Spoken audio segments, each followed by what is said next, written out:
ಬಾಂಧವರಿಗೆ ಪ್ರಗತಿ ಚಾನಲ್ಗೆ ಆತ್ಮೀಯವಾದಂಥ ಸ್ವಾಗತ. ಇಂದಿನ ಈರುಳ್ಳಿಯ ಮಾರುಕಟ್ಟೆಯ ಬೆಲೆಯನ್ನು ನೋಡಿಕೊಂಡು ಬರೋಕ್ಕಿಂತ ಮುಂಚೆ ಇನ್ನೂ ಯಾರು ಹೊಸದಾಗಿ ನಮ್ಮ ಯೂಟ್ಯೂಬ್ ಚಾನಲ್ ನೋಡ್ತಾ ಇದ್ದರೆ ತಪ್ಪದೇ ಸಬ್ಸ್ಕ್ರೈಬ್ ಆಗಿ. ನಾವು ಪ್ರತಿದಿನ ಮಾರುಕಟ್ಟೆಗಳ ಬೆಲೆಗಳ ಅಪ್ಡೇಟ್ಗಳನ್ನ ನೀಡ್ತಾ ಇರ್ತವೆ. ಚಾನಲನ್ನು ಈಗಲೇ ಸಬ್ಸ್ಕ್ರೈಬ್ ಆಗಿ. ಇಂದು ಈರುಳ್ಳಿಯ ಮಾರುಕಟ್ಟೆಯ ಬೆಲೆಯನ್ನು ನೋಡ್ಕೊಂಬರೋದಾದರೆ ವಿಜಯಪುರದಲ್ಲಿ ಒಂದು ಕ್ವಿಂಟಲ್ನ ಈರುಳ್ಳಿಯ ಬೆಲೆ ಬಂದು 700 ರೂಪಾಯಿದಿಂದ 1400 ರೂಪಾಯಿ, 700ದಿಂದ 1400 ರೂಪಾಯಿವರೆಗೆ ವಿಜಯಪುರದಲ್ಲಿ ಒಂದು ಕ್ವಿಂಟಲ್ ಈರುಳ್ಳಿಯ ಬೆಲೆಯನ್ನು ಹೊಂದಿದೆ. ಹಾಗೆ ಚಿಕ್ಕಬಳ್ಳಾಪುರದಲ್ಲಿ 1000ದಿಂದ 1800, 1000ದಿಂದ 1800 ಚಿಕ್ಕಬಳ್ಳಾಪುರದಲ್ಲಿ.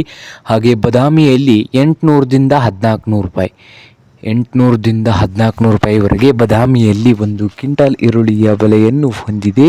ಹಾಗೆ ಮತ್ತೊಂದು ಮಾರುಕಟ್ಟೆಯಾದಂಥ ಬಾಗಲಕೋಟೆಯ ಮಾರುಕಟ್ಟೆಯಲ್ಲಿ 1000ದಿಂದ 1600, 1000ದಿಂದ 1600 ರೂಪಾಯಿವರೆಗೆ ಬಾಗಲಕೋಟೆಯಲ್ಲಿ ಒಂದು ಕ್ವಿಂಟಲ್ ಈರುಳ್ಳಿಯ ಬೆಲೆಯನ್ನು ಹೊಂದಿದೆ. ಹಾಗೆ ಹುಬ್ಬಳ್ಳಿಯಲ್ಲಿ 1000ದಿಂದ 1800, ಹಾಗೆ ಬೆಳಗಾವಿಯಲ್ಲಿ 1000ದಿಂದ 1500 ರೂಪಾಯಿವರೆಗೆ ಬೆಳಗಾವಿಯಲ್ಲಿ ಒಂದು ಕ್ವಿಂಟಲ್ ಈರುಳ್ಳಿಯ ಬೆಲೆಯನ್ನು ಹೊಂದಿದೆ.